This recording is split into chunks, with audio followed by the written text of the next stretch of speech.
Nothing can change your life like a beautiful, healthy smile. But not everyone who needs braces can afford them. Dr. Ron Wilson and the team at Wilson Orthodontics are proud to be a part of the Smile for a Lifetime Foundation, which awards free orthodontic treatment to deserving young people right here in our community. The deadline for the current round of applications is May 1st. Just go to wilsonbraces.com and click on the Smile for a Lifetime logo. Smile for a Lifetime, a proud public service from Wilson Orthodontics. With this Access News Break, I'm BJ Williams. Latino activists appear ready to act on their concerns that the city of Gainesville's at-large voting system discriminates against Hispanics. Gainesville City Council heard 2 years ago that the system dilutes Latino voting strength, but defended the system.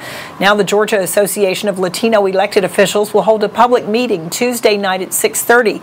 One of their goals, they say, what steps to take next in the fight. A request by the developers of a new shopping center on Gainesville's west side to vary the stream protection buffer requirement has been given the okay by the city planning staff. The developers of the Dawsonville Highway project say the variance is needed because of the topography of their property and drainage from other properties.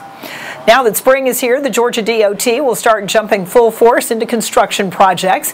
One of the bigger ones in the area is a traffic pattern change on Main Street in Cleveland.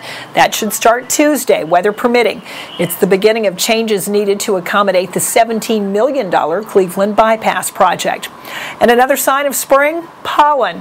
Just a week ago, the doctors at the Atlanta Allergy and Asthma Clinic started the official spring pollen count.